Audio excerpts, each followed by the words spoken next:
Hello everyone, I hope I'm showing up on your screen. Pam, Ann, Jill, Aurora, and Silver. Hello to all of you. Now, I am really hoping that my camera is set up right. And I'm going to go to a down shot and have you tell me. I'm sorry about last week. My chat had stopped scrolling, or I stopped scrolling it down, and I didn't know people were telling me that, yes, it was all upside down. So, can you hear me, everyone? Just let me know yes, please.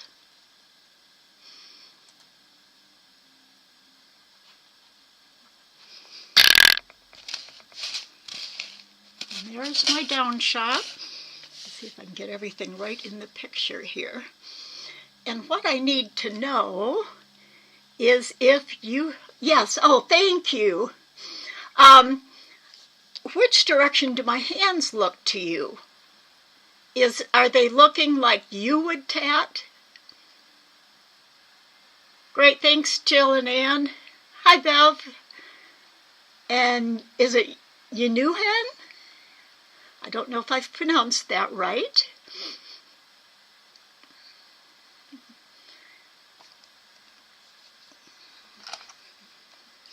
So what I'm wondering is, if I am tatting, let me get my thread on my fingers here, and I'm one of those who does like to tend to, I'll wrap it over the back of this one, back around that one, not always with this heavy thread, but then I'll wrap it a couple times around there. And mostly it's because I just can't keep my fingers gripped anymore. This one doesn't stay well. I'm going to wrap it back around there. Now, does this look the right direction, like you're looking at your own tatting? Yes, it's right side up. Great. Perfect. Looks like we've got just a couple minutes yet before we start. We'll wait till a couple minutes after. So hopefully everything goes well today.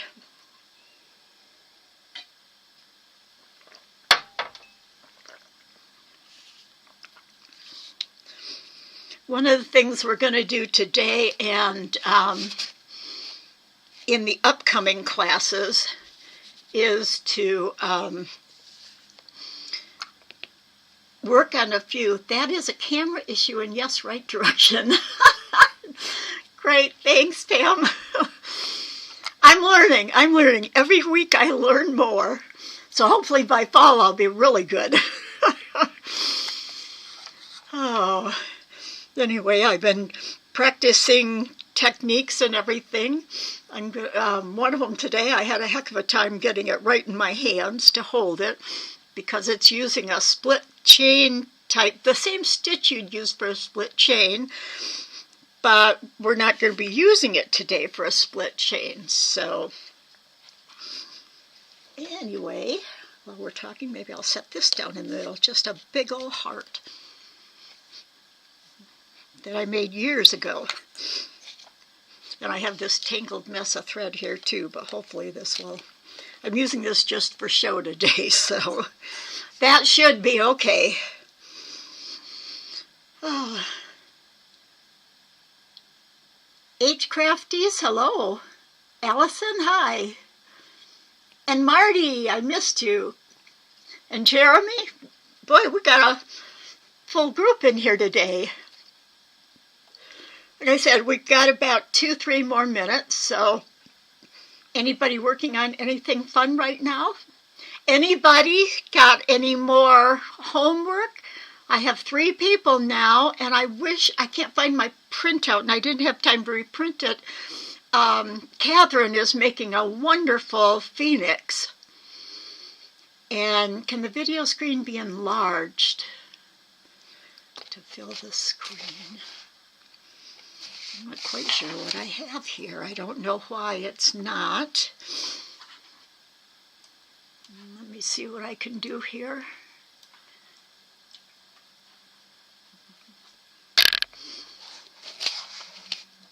Is that better?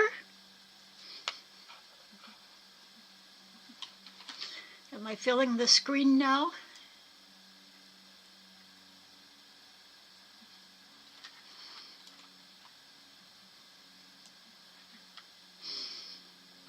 I'm going to flip my view around so I can see what I'm doing here.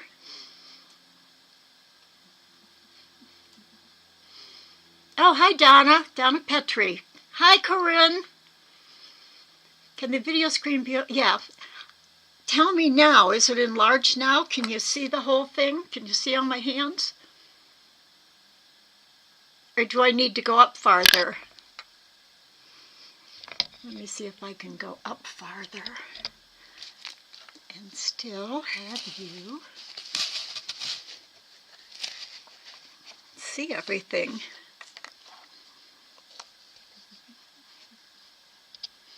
Just in the top left corner, I missed the last class.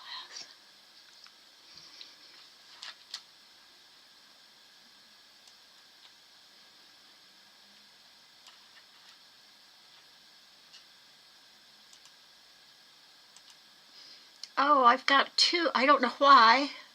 In my forward shot, I have two. Let's see if I can fix that.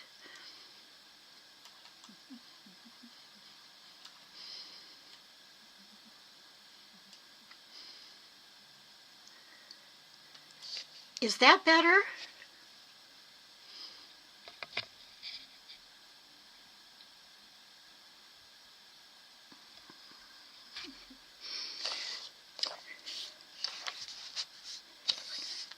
I feel like my brain has just been exploding lately with all the new things I'm learning to do, using both programs with this. And I've mentioned before that I'm working in a new program building the website. So I have a lot of things that I've been working on.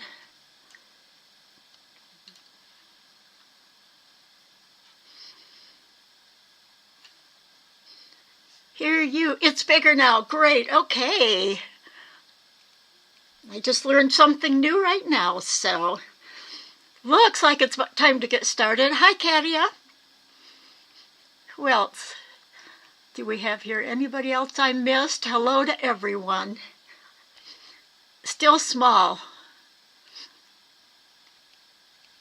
Well, I don't know how to change broadcast settings. I just hope it's going to be big enough for you. Oh, I zoomed in its large picture. Actually, you know, what I've been doing is enlarging it on the software we work with YouTube to get the streaming and get both cameras to work is called OBS. And I just pulled the corner of that larger, and it looks like it enlarged it. So, hi, Janella. All right, let's get started. What we're going to be doing today, I kind of, in the design class, I kind of change things as we go. Oops, bumped my light. Let me get back to the, let's see if this is going to work. Okay. As people are sending in homework, I want to hone in on the techniques that they're going to be using, and sometimes it'll be a suggestion for a technique, and because we really have to know them well and what is going to do what we want for the shape of our pattern. So we've got 3 homeworks turned in, and I know last week we looked at whose was it? All of a sudden I don't have it right in front of me. Anyway, curved chains and all are one of the things. And the phoenix that was just sent in, and my bird could use some tendrils. So we're going to talk about a floating chain. And also a balanced double stitch, because if you're making a shape, you may have some sections that you don't want to be as curved as the chain stitch is. So we're going to take a look at the balanced double stitch. I know that I think Jane calls it something else, like the double stitch, but I'm going to use balanced double stitch. That's what I learned first. It's Ruth Perry's method, and so we'll look at that today. And I'll show you, we looked at the curved chains last week, and I showed you the ear of my lamb, and the technique to get it. Oh, I need my demo shot now. All right. And something is still showing.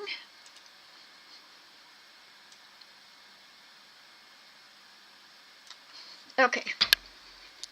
Here is a curved chain I've made. And basically, it's like you're doing stitches in both directions, facing up and facing down. But we're just using regular tatting stitches for this, not reverse stitches, which is different because we're not wrapping the stitches that face down like you would on a split ring. And then the other thing we're going to be looking at is how to do a floating chain. And this is my floating chain. I started at this end with my chain. I chained up, and then to get this floating free chain, I'll show you how I left a bare thread space, and then I put a little.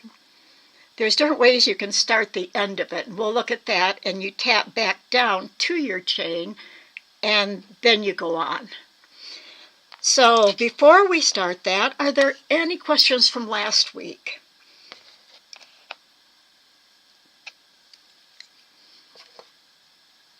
Hi, Lily. Hi, Gina.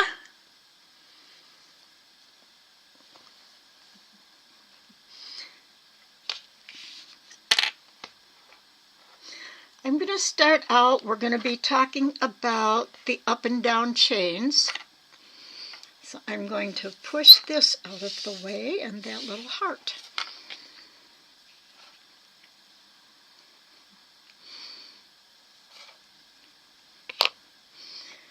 Okay, I'm using my big thread today so you can really see. Like I said, I rarely wrap mine to hold the tension between that and my crooked finger that my top thread is always slipping off of. I manage pretty good. Whoops.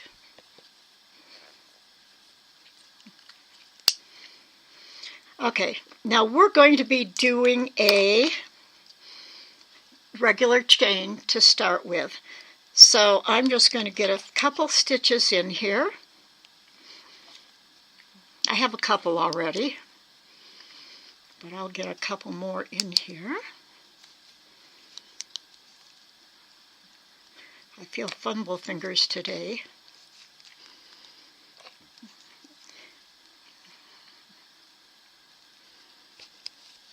Feels like that camera's down a little low, but I guess you can see me all right.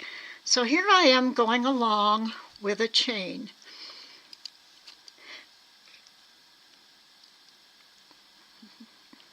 I guess you can see it. I'm going to do 2 more stitches so it's curving better. Now there's 2 different ways to do this. You're probably going to think if you've ever done a folded ring, it's kind of similar to that. So here's my chain right there. Now I'm going to flip my work down. Now, if you can see this shuttle thread, it starts out at the top of this, the downward facing, the back of the downward facing double stitch, and it's going across the back, so that then I'm just going to start with a full double stitch.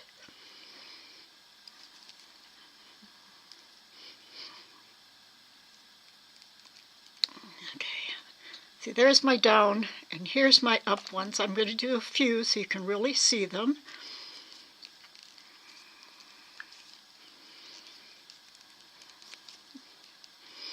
I tend to move both my hands so when I tat. And then you will stop and you can take a, I'm going to stop in a minute and you can take a look. So what we have is, okay, here's my change in direction, if you can see it. And if you notice, I was going around tatting upwards.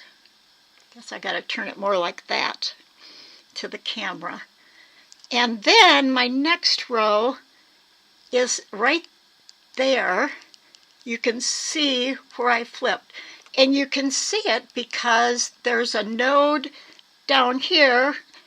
Not a node, this is the cap. This is the last cap on the upward. And then there's the first cap on the downward. I don't know. Can you see that? You see the little difference right where the two of them? And you've got kind of a plain spot right in the middle. But now, if I flip that over and look the other way, notice I've got a ridge right there where I changed directions. Now, if you're doing tatting so that you want I'm going to say my front side is the other side that doesn't show the ridge. So when I flip it again to go back the other direction, I'm going to put 2 more stitches in here, or just 1 more. I want that ridge to be on the same side. So if I flip it up, see how my thread's coming out of the top of that, which means it's coming from down here across the back and up. Now let me get it in my hands again. So now when I do this full stitch, it's going to look funny because the shuttle thread looks like it's over the top of the, see, over the top of the chain thread.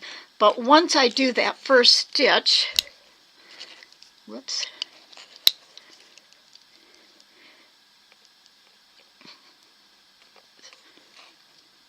it goes right for the first leg. Now I'm going to make the second half. Now do a couple stitches and we'll take a look at both the back and the front.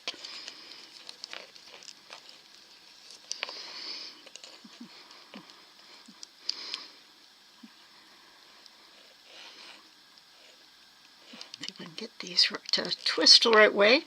Normally they twist pretty good. Did I turn that the wrong direction?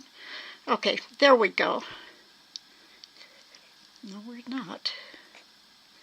Somehow I twisted this.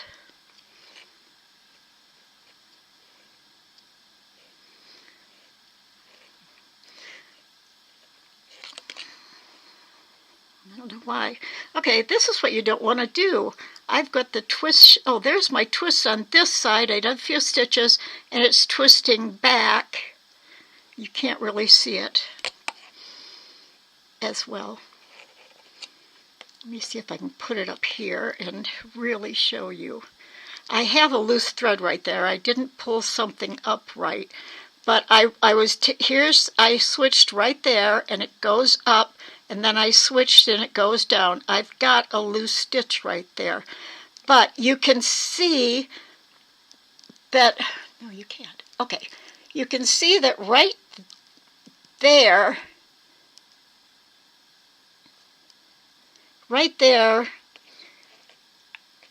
oh, hold on, let me start. I'm getting all twisted up here. All right, it's because this, I need to let go of that thread. It's pulling it the wrong way. Okay. I was doing up here. I turned it down, I did up here. I've got like a ridge on this side, and I have a ridge coming down on the other side. But if you turn it around, there's no ridges. You've got up stitches, and there's the last cap. You've got down stitches, and you've got up stitches again. But the little ridges are on the back. Another way you can do this, I know it's hard, you'll have to try it yourself to really see it better. The other thing, some people do it more like a folded ring. If I got a couple more stitches in here, it's going to look better. Whoops. As you can see, I'm having trouble staying in the shot and getting this. All right. Now, there might be a time when you want the ridge. It may be because of the specific area that it looks more like what you want. If you have, in one section, have it on the back and one in the front. That's a design issue. So here I've got another chain, and it's facing up. I guess if I take my hand out, you can probably see it better. A facing up chain right there. Now, instead of just flipping it down and starting a whole new stitch, I'm going to do another second half. So I'm going to have 2 second half stitches. That's like we're doing a Josephine ring.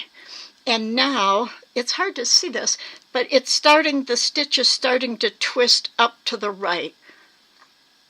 Okay, because it was a second half stitch. And now it's kind of already itself turning around. Now that I got that half stitch in there, I can leave, I keep just a half stitch, and then I'll do a whole chain just like normal. Oops. I keep flipping, my thread does not want to stay flipped. I know it's because of the angles and tatting under this camera. This gives you exactly, I really can't tell the difference, so I just skipped the half stitch. But that's going to give me another curve up and down. There's my down, there's my up. In here you can see it between the down, last down cap and the first up cap. There's a little more gap in between them. That's because that half stitch is in there. I don't know, my light is not shining good here. I had that trouble last week too. So, oh, there we go, that's better. And you can, right in there. I'm not tatting very tension-wise when I'm here. But right here, there's the last cap, and there's the first cap, and this red isn't a good color. But try that and see. Now that we're going on to the chain farther, and I've got to undo my thread. And when I have it wrapped around, I seem to don't have it around this finger again, but when I have it wrapped like this, people say, oh, it's too hard to loosen, but all I have to do is just wiggle my fingers and see how much bigger my thing is getting. And then if I want it to go back smaller, I pull this and then pull on the bottom, and it's tightened back up again. So to loosen, I just wiggle these fingers and pull this finger up. And to tighten it back up again, I pull the front of this one, because I wrap it from the back to the front and around, because for me I found that works best. And then I go to the back of the next one, so they're kind of crisscrossing. And that works for me because I don't have good tension in this hand because of my arthritis. So now we're going to have this chain. And if I was doing this right, I'll show you a second the finished smaller one that I tatted not under here. Okay, so here I've got a chain going. Now, if I wanted it to go straight instead of continuing to curve around, down and around, I would do a balanced double stitch. Now here is a regular double stitch. I hope that looks upright to you. No, it looks upside down to me. Is that upside down? Yeah, it can be hard to stay in camera. Okay, Tammy, somebody, is this right side up or upside down for you? I think it should be upside down right at the moment, and I think this should look right side up to you. Upside down? Oh, I shouldn't have switched it. No, I don't know. Yes, it is. Yes, it is. Upright or upside down? Do you see it right now? I'm going to just say that question. Do you see it correctly now? Nope, upside down. Okay, so I do have to have it this way for you to see it. There's a regular double stitch. Is that upside down now? I hope not. Well, whichever way you look at it. Right side up now. Great. Okay. Now, on the back of this sheet is on a handout for printout. Here's the balanced double stitch. It actually has 4 legs. And instead of curving them, that makes your chain go straighter. So, I'll flip it this way too. You can look at it this direction too. This way or this way. All right, so what we're going to do is, it's, very similar. It's really, once you get it, I have the trouble sometimes of tightening it up. Okay, so instead of just going under and over one time and pulling it through, I'm going to go right to that spot. I'm going to go under, and over my chain thread twice. Now, the one thing you want to do is when you're at this point, you want to get your shuttle thread straight before you start tightening it up. And I gave it a snap, and now you can see how there's 2 right here? And if I start pulling it up and slide it back, I have this right here on this side.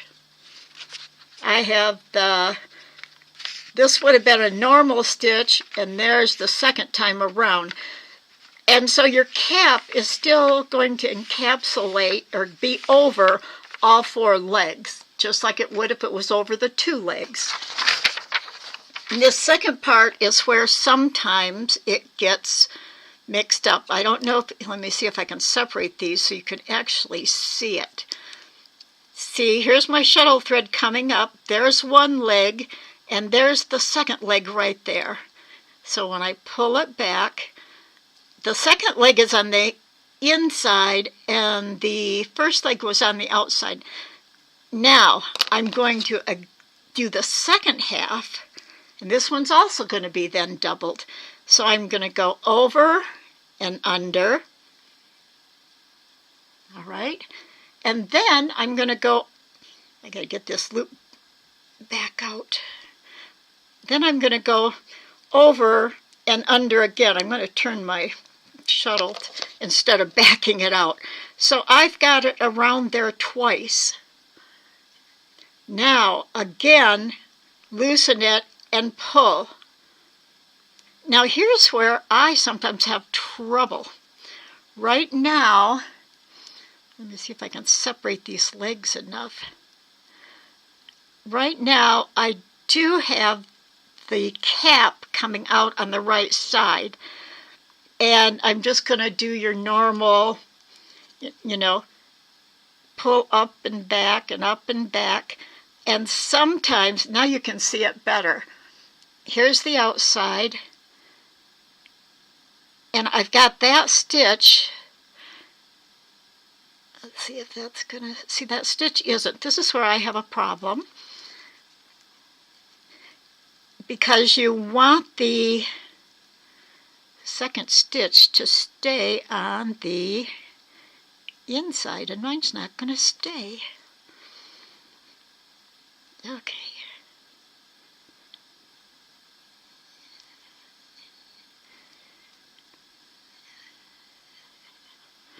it's not going to stay there. Why can't I get it to stay there? Well, I tell you, I can do this out of... Okay, let me go back and do it again. Okay, over once, over twice. Straighten up.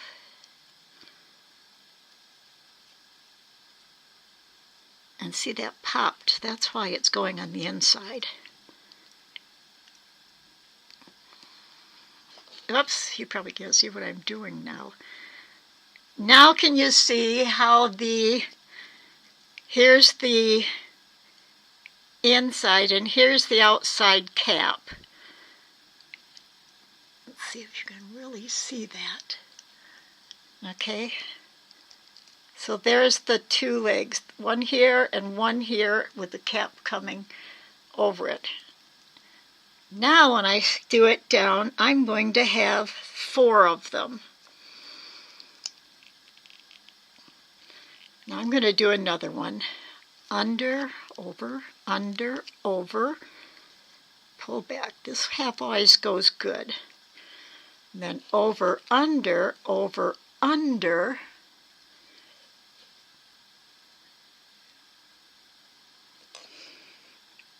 And I'm still ending up with that leg on the outside, and I don't know why. I think it's the angle of how I'm pulling it here under the camera. Okay, let me show you right here.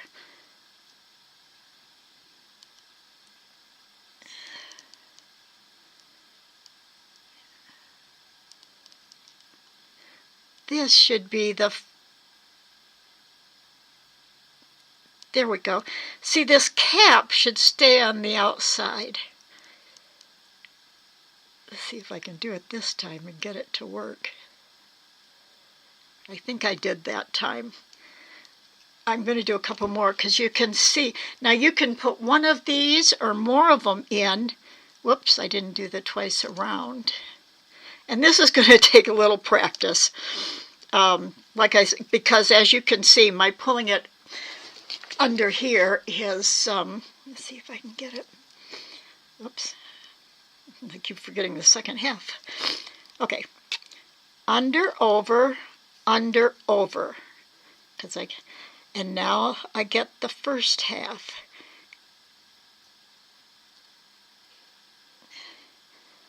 Now over, under, and you're going towards the center, over, maybe that's what I'm doing wrong.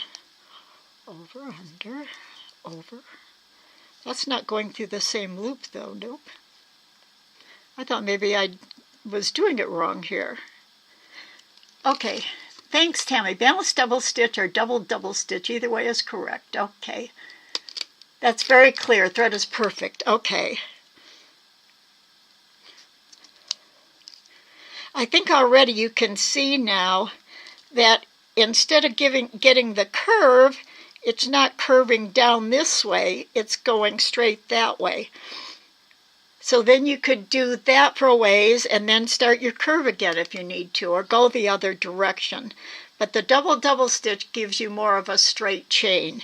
Now out of this thread, it actually looks a little bulkier than the regular chain.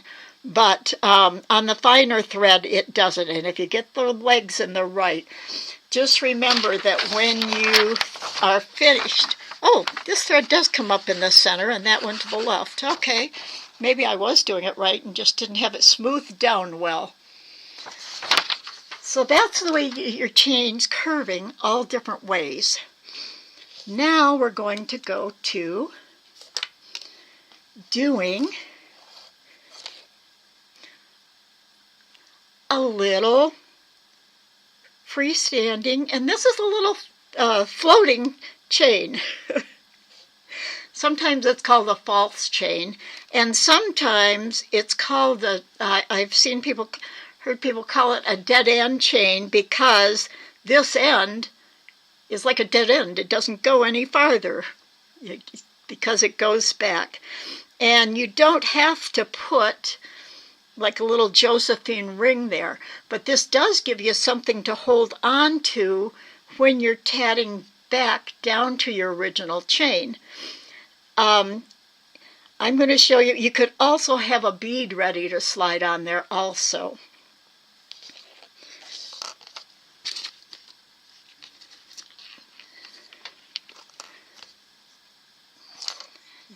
And this is where I've got my thread all twisted up.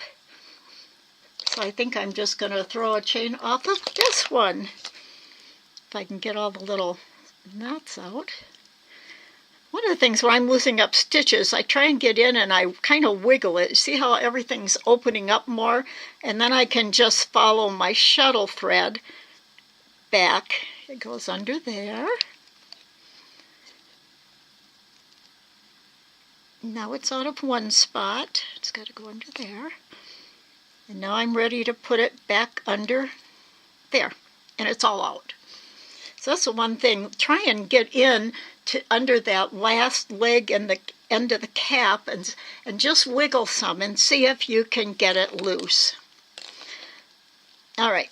This time I'm going to, as you can see, I had a holding device on this small one that I made. And that works too. When I pull out the, and this was a big one.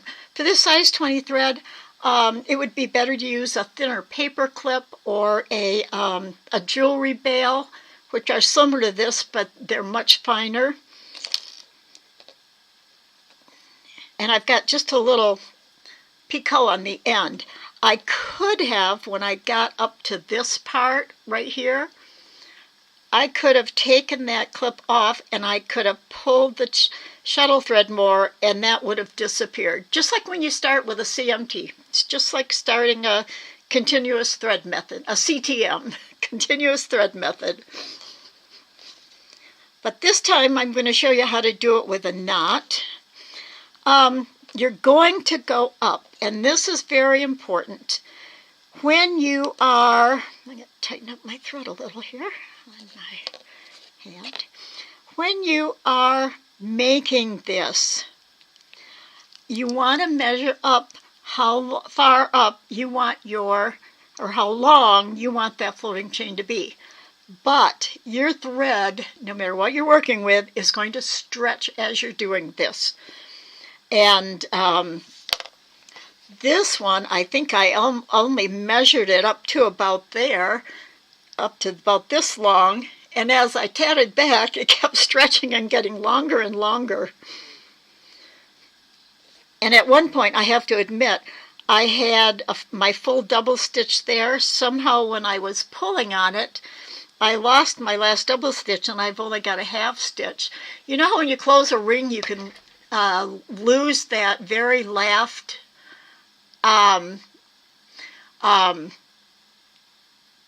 stitch. It'll flip back over of your last chain of your ring. That's what happened here. It flipped back over. But actually, it doesn't show. It's not going to show. Nobody's really going to know it's there unless you're doing it for competition or for your Tat Across Time exams or your homework you send in for TAT. One of the things, too, I haven't mentioned is that, and this is a very beginner thing, is you know how when you drop your shuttle down to unwind it, it can start going like crazy. I don't have this one wound up enough. Let's see if I can twist it up and get it to unwind. It gets going, and it'll keep going and rewind itself back up the other way, and then it'll start twisting the other way. So when it starts twisting, let it go for a minute, then stop it and let go. If it keeps twisting, fine, but it'll go slower, and just until you know it stopped. But that helps keep it from untwisting one way and starting to twist back up the other way. All right, so I am going to measure about a finger's, well, less than a finger's width on my finger. And right there, I could put I could actually make a ring and make a ring right there, or a Josephine ring, and I would want it to slide back so it gives me that space of thread there. Or I can take and put a holder on there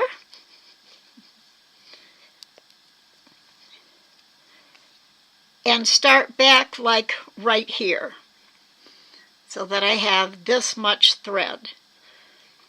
Now, unless I get a half stitch in there, it's going to slide. And you can get used to that, I think, and hold it. But instead of that, I'm going to show you that you can just make a little, almost like a half stitch, a little half stitch knot. Let me get that smaller. Okay.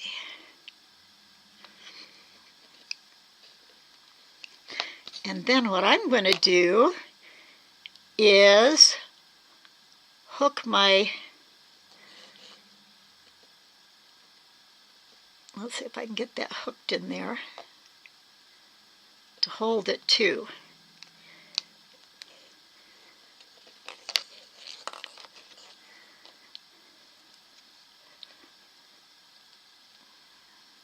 I gotta get my stitch flipped. All right, so I have it up here, and I have a, that's not working. You know what? I'm going to take it out. I'm supposed to be just making a knot, like you tie your shoelace.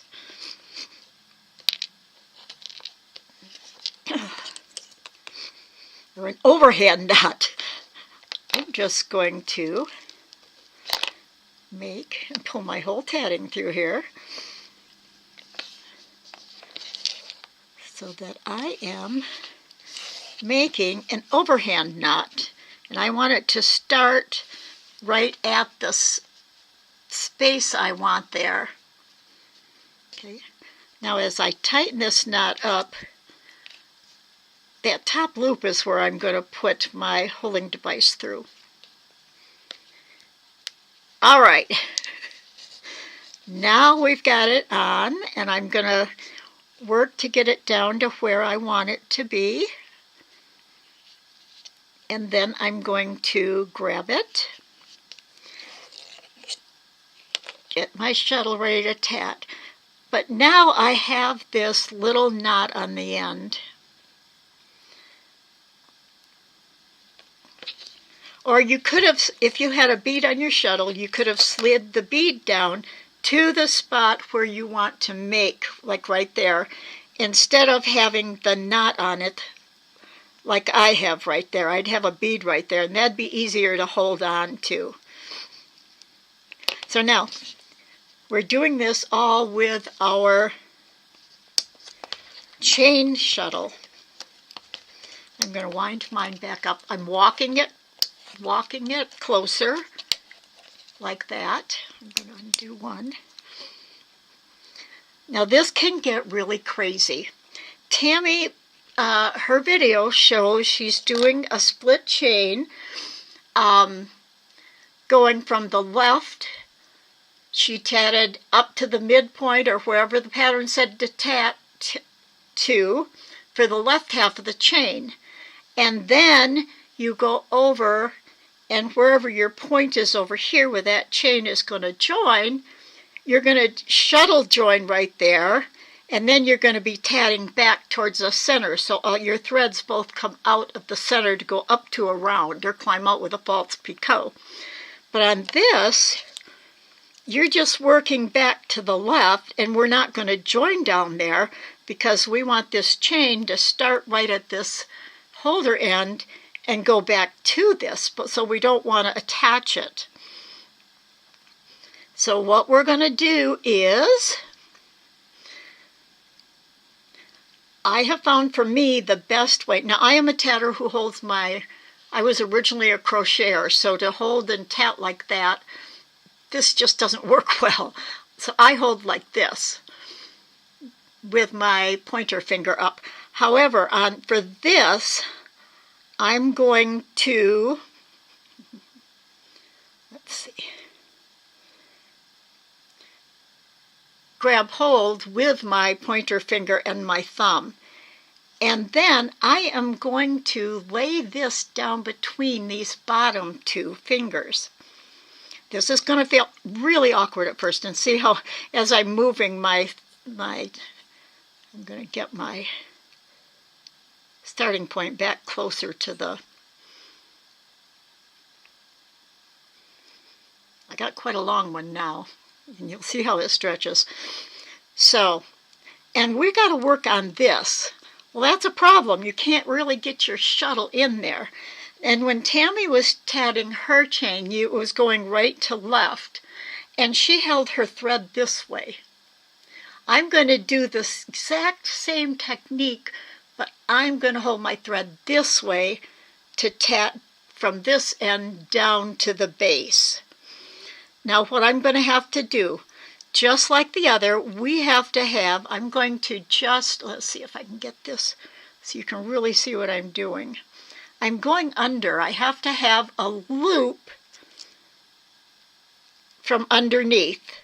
From over in this point, it goes, this thread goes under that way, and it comes back up this way under the bare thread.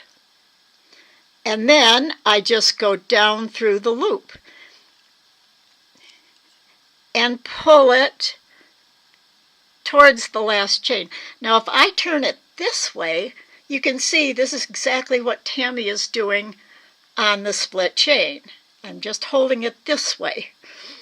And now we have to pull this loop back to the other side. So what you're going to do is you're going to go under the bare thread. This right here gets pulled up. Now did you see that leg there? I've got a leg flipped and the cap coming over the top. That flipped. Now this here is the loop that we have to go under to finish it. And if I put my tip in there and I can start pulling, see the left side of the leg pulling right up? And I've got a left side, I'll hold it up after. I've got a left side of the leg, and I'm just going to go right through here. Now see if you can see this as I pull up. See the cap tightening down? And did you see there's two legs there? There's a double stitch. One leg and the other leg. So let's do that again. You have to have the loop under, and I find it's best to go pull it like this. There's your loop under. Go down through it. Pull it up, not totally tight, because we have to go back. And basically I'm going and grabbing this thread right there. If you look, it's actually, here's your double stitch, your last, oh wait, that's not showing good. Your last double stitch. We're going up under there and sliding through. And, uh-oh, I should have my cap. I think I have my double stitch there. There it is on the right side. There we go. It's hard to see it good. I gotta get this. But I hope, are there any questions? Let's see. Caboon ring technique. Okay, and we have a set of pants, ladies and gents. I got one set of pants. I'm not sure the second pair came out right, but I'm going to do it again so we can see it again.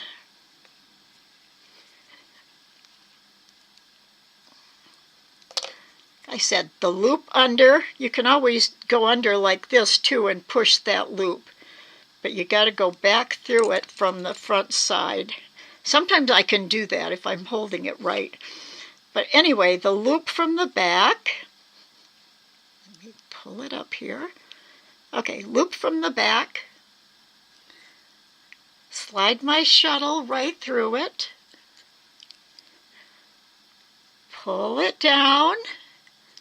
I should loosen up a little bit so you can see this stage. Okay, pull it down. See, you've got the loop, and my shuttle thread comes to the back, over and down through it. Now I've got to pull up the back. It's easier for me to see here.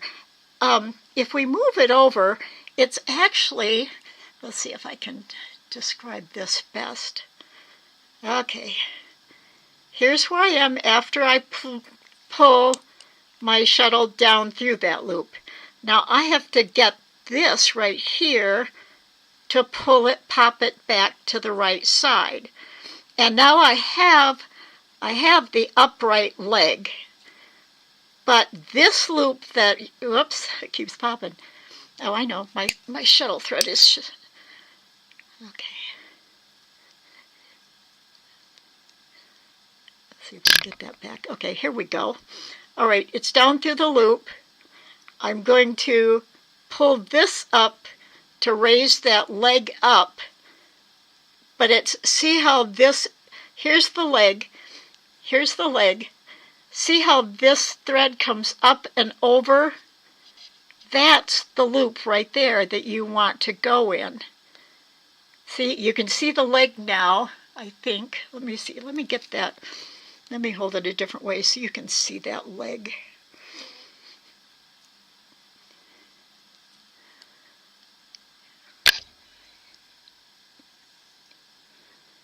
Did I grab it wrong? Yeah.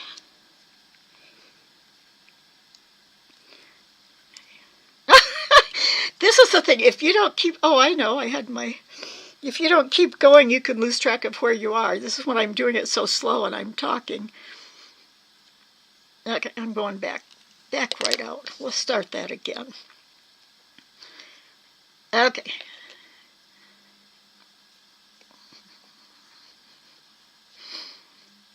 I'm going to have my loop in the back.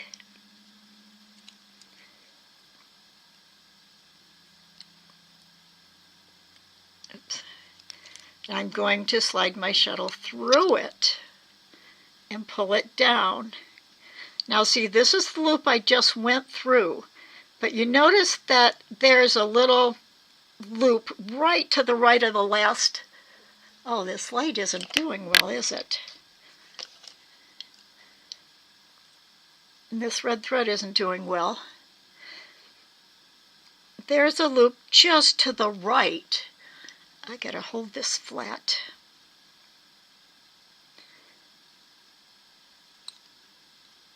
This is difficult to show. I think I had it better the first time I tried it. Okay, I'm gonna snug this left side up. How could I do it good twice? Everybody gives it. Same for the split part of the split chain. Yep, that's exactly what we're doing. And all of a sudden I got two of them good and I'm tying up my thread. Okay. What I want you to notice now is after I've done a few stitches, look how long that is now. See how much it's been stretching out? So you really have to make it shorter. And this thread is stretching more than a smaller size thread. So let's try this one more time. I hope I can end on a good note. Okay, I have to have the loop pulled to the back. There it is right there. The loop pulled to the back. Down through the loop. Don't tighten it up all the way, because if you can see this little hole right there, that's going to pop it over. And see it pop down by this, my lower finger? There's the leg. And it's this loop to the right that I have to pull up. Now watch it pull that leg up on the top. And I'm just going to keep sliding it through. And there's my second half. And now I have a good one. I got a lump right before it, but there I have a good one. It's the thread, yes. And so you're just going to keep going until you get back.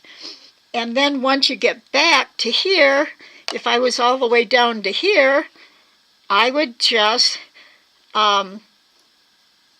get my first shuttle back and start tatting my ring right from there. And I would have this little floating ring hanging out. And this one with the sure does look a lot better. I got all the way back around. But it is a technique that takes some time. But it makes wonderful tendrils. I think this is going to be, remember I had those little tendrils on the top of my bird? That's what I'm going to have coming out here. I'm going to have at least 3 of them. I think probably just 3 of them. And then I'll keep going around into the bottom of the head and the belly. That can also work if you're making a stem. You can make all these fantasy little twirls off. You could even make a little leaf-shaped, a ring on the end to look like a leaf or something. So there's just all kinds of things you can do with this technique. Yeah, color can also make the thread more apt to stretch. There are, you just have to practice with your thread first. So I had hoped in the beginning to add one more technique, which is the Minion stitch, but we're going to have to do that. Oh, here's one where I think this is muskans, a floating chain she's using for a stamen, but she's just going from, let's see, she's just going from a, starting it with a bead and tatting back to here, because she's making little stamens that stick up for a flower. Let me see where my Catherine. Oh, here's the one. I'm going to make a new one of these. Let me turn it the right way. Okay, tatting a split chain. And here it shows you working like Tammy was on the round medallion, where you've already started and tatted up to here. You bring your bare thread over in a shuttle join to the base of where this chain is supposed to finish. And then you're going to start doing that same stitch. Okay, and here are the steps. Here's where the thread is dropping behind. Here's where the thread is put down through the loop. And then you pull that back shuttle thread to pop it over. And right in here, to me, it could use another diagram. And but it's the same thing of just what I did. Let's see if I have, oh, and there's one more page that finishes it. See, there's the one there, and it's going to go back to the center. So here's your shuttle, your shuttle thread. Here's your thread that you've done the shuttle join to, and you're starting back towards the center. And that means both of your threads, your chain and your shuttle thread, are coming out. It could be dead center coming out, and you'd come out with a false picot or go into a split ring. It could be maybe closer to one end or the other. The number of stitches would just be given to you in the pattern. Oh, here's my, okay, this is a Minion heart, and oh, I'm losing names today. Is it, I can't remember who wants to use the, I'm going to have to get more things written down again. This is Gina Brummett's Minion heart. And it's interesting because, and this is another handout that'll be for next week. If you look, well, let's see, is that the, yeah, this is the beginning. What has happened here is this side, where it's, you see there's two joints right there, and there's kind of a V shape. This side doesn't have that. It's only got one coming from the outside in. It doesn't have the extra V at the top. And so this one shows for the hearts written up to the point of right here where the problem occurred. Down here, and you want to study these, I will get them up on the website. Here they've taken out that top little bare thread. And then here is one possible solution. So you do have it going down and up. It still lacks that little V there, but it looks fine when it's all done up. And here is the heart. This is her version 4, and this is with designing. This is neat to see because you can see she ran into a problem, had to take out something, and had to shuttle join equals lock join. Yes, it does, Corinne. Oh, I see Tammy already answered you. I hope I'm right side up to you now. Anyway, so this is her 4th version. And then here she goes, through the pattern. And then here's more. And there's the end. So this is a great pattern to practice your Minion, and I'll be demonstrating that next week. It's really quite simple. This one has your base up here that you start on, the rings, and then it's got this outer part of the center motif has all these little picots coming off of it. So then when you get to this side, you're going to start across. You're going to have a bare thread space. You're going to do a ring attaching to that picot. Then you're going to have another bare thread space and have a ring facing up with a picot on it where the next row is going to join in. And then you keep going. Bare space, ring joined there, bare space, ring with a picot up. And then notice when you come back, this would be a bare space with the, you know what? I'm sorry. You're not doing a picot up. That looks like you're doing all No, I know you're doing up.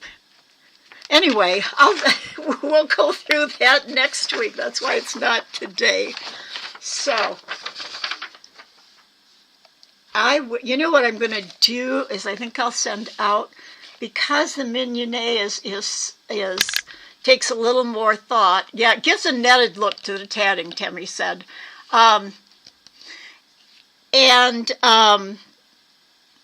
Like she has actually called her heart.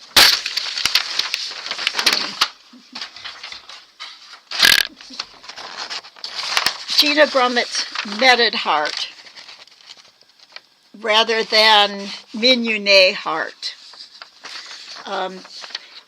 Minion is actually not a stitch itself, as you can see. It forms a background. It's called a ground stitch in most laces. We can say it's a background stitch, but it's a ground pattern, like your basic ground pattern, and it's the whole thing is considered Minion. So Minion is not actually a stitch. It's a formation of bare thread spaces and rings.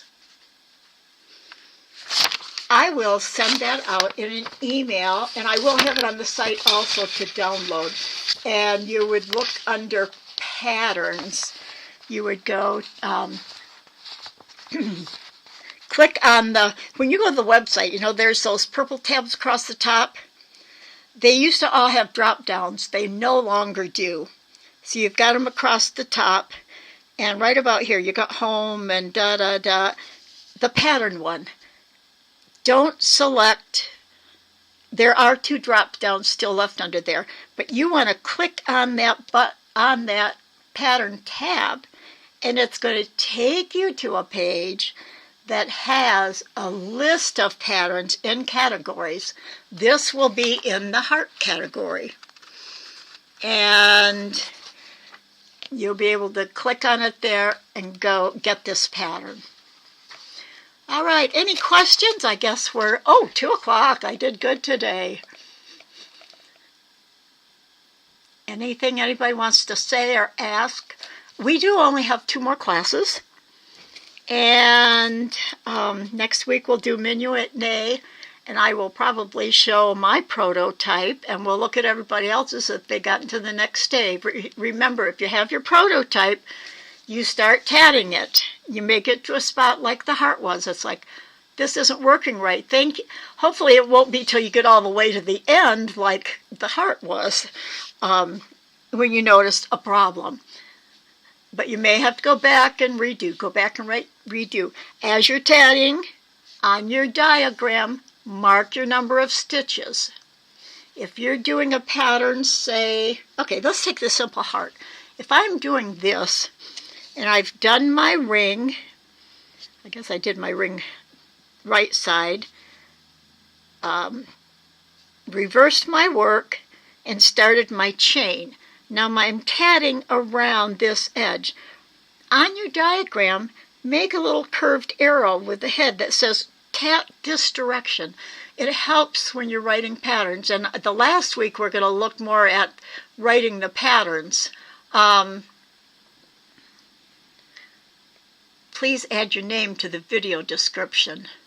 Oh, my name. Okay, I guess it would make it easier to find. And so we want arrows on there. You would definitely want to draw an arrow, and let's see, we started right here at the base of the ring. So you would want an arrow that pointed to start right there. And then you're going to take, most people, you don't have to have a direction on a ring. And then reverse your work. But just to make it easier for people, you're starting along this side. Then they don't have to think. They can just start tatting that. I'm tatting that direction, unless you're tatting left-handed. Okay? And then when you get done, and notice, what picots can do. If it was this way, that's a corner. That's a true corner made with gradually bigger to a center and smaller ones. So really the center right there, you want to have a smaller one next to that, and then the next 2 are smaller, and next 2. So it's just gradually up and gradually down. Graduated picots. Okay, and then small ones. When you get to this, your arrows are going to be close together, but mark at the end, and that's where you tie it off.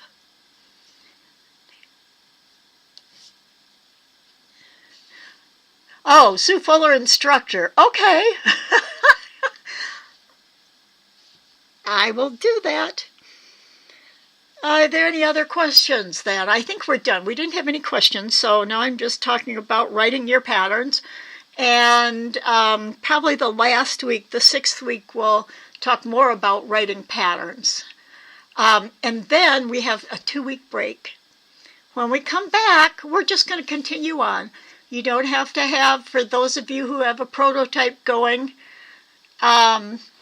you can just keep going. Use the time to work on your prototype, on your first go-through, and get changes as far as you can.